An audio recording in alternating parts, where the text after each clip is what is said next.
93, the palace at Versailles in France. The context for this is that France, just like the Netherlands, just like Spain, was, and like England, at its height here with the colonization. And in the 1600s, of all the countries in Europe, France probably was the biggest, most wealthy country in terms of its empire. So here in the green is land that France controlled in North America. It controlled the Caribbean, and it controlled this big chunk in India for a while. And from this trade, it made huge amounts of money, particularly from the sugar trade that came here from the Caribbean. And with this money, Louis XIV created this French Baroque palace, Versailles, out in the countryside, 12 miles from Paris at the time. Today it's within the city limits, or yeah, closer to the city. City's grown. So we have 5 images here. And more context is that Louis XIV was an absolute monarch. He did ballet as a young man and loved to show off his legs. He was 5'4", so he designed shoes that had a heel. He was so absolutely in control of France that he called himself L'État c'est moi, the state is me, or I am the state. And he called himself the Sun King. So nothing happened in France without him shining on it and making it happen. This palace controls 2,000 acres.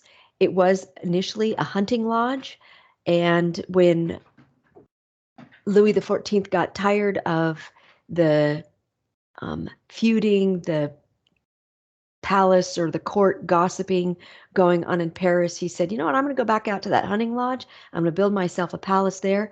And anybody who's related to the court or who wants to see me will have to come out to Versailles to see me. And that way he would have more control over them. So he built this amazingly huge palace, but so the function is maintaining absolute control. But in addition to building this palace, he also built, I guess it would be east here. This is on the north and south, so east and west. So east of this, he built a little city that anybody who was going to see him, from the court, they would stay in a nearby city and then come visit him at the palace. Now, there are allegedly kind of these imaginary lines that run to the king's bedroom in the palace. And on these imaginary lines, actually, streets were built leading to that city so that anybody who was in that city kind of knew they were still on the sun's rays, the king's rays, and they were controlled by him. This is the entrance to the palace. So you walk up here, you walk on this beautiful black and white marble floor or a courtyard, and you see all of this incredible Baroque, these sculptures, this fancy work at the top of these windows and the sculpture, and you're in the Baroque era, drama, movement, a show. So once you walk into the palace, one of the rooms you could go to is this Hall of Mirrors. It's got 357 mirrors in it that reflect from through these windows. Out here is the gardens. So this is dramatic. It is almost a show being put on.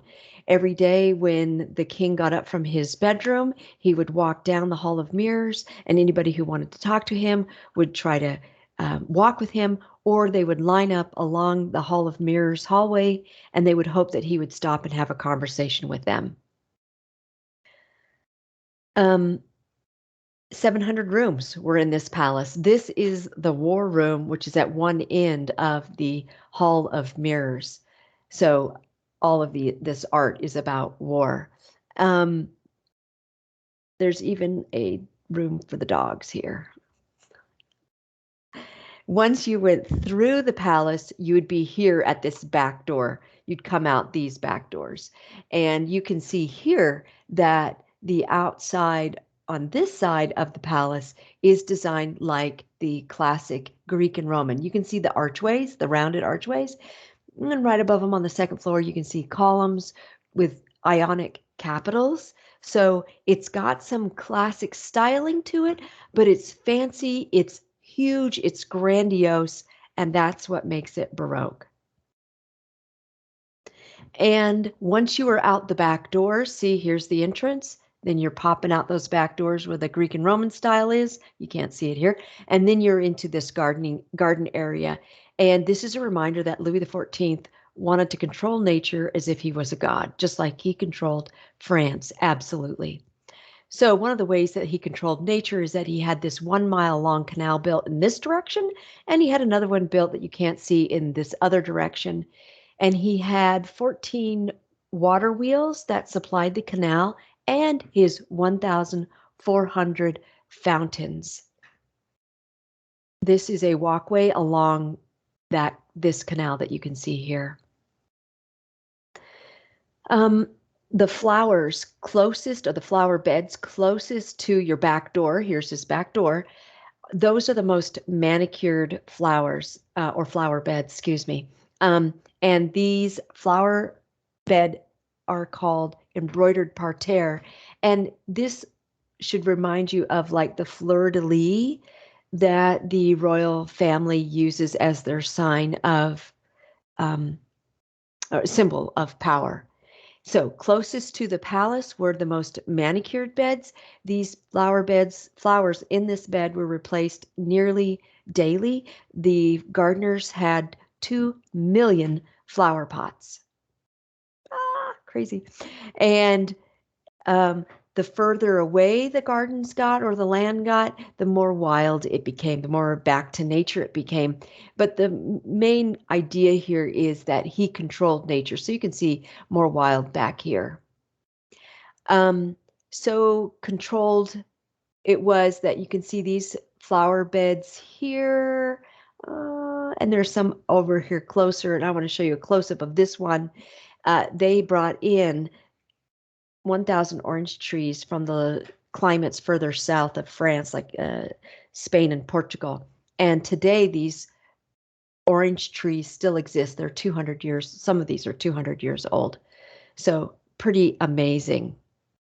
And then in addition to the gardens, there were outbuildings, if you can call these outbuildings, that were built. This is the Grand Trianon. This is the Petit Trianon. This first one here was designed for Louis XIV's girlfriend. He was married, but he had a girlfriend living here. He would go see her. She had illegitimate children with him. This one was designed by Louis XVI for his wife, Marie Antoinette. But that wasn't enough for Marie Antoinette. So this is a cottage that she had built. And here it is over here. This is the center of a little hamlet, the Queen's Hamlet, it was called. It's been restored as of 2005. This is where the king's and queen's children could learn about how a hamlet operated. There was actually a dairy, a working dairy, lots of gardens. There were, what did I say, 1,700 sculptures, 1,400 sculptures, fountains on the property. There were also sculptures that were designed by like 70 different sculptors. So it's considered one of the biggest holdings of sculptures, dare I say, like in the world. And you can see here, this is Apollo rising out at dawn with his horses. We saw this on the Parthenon pediment. There's just a remainder of the horses' heads. Apollo here's got a Belvedere torso from the Belvedere torso that lives in the Vatican City, and the same one that Michelangelo used to sculpt to paint the David at the top of the Sistine Chapel. At any rate, Apollo is the sun god, which would reference Louis XIV, who is also considering himself the sun god. Versailles, Baroque.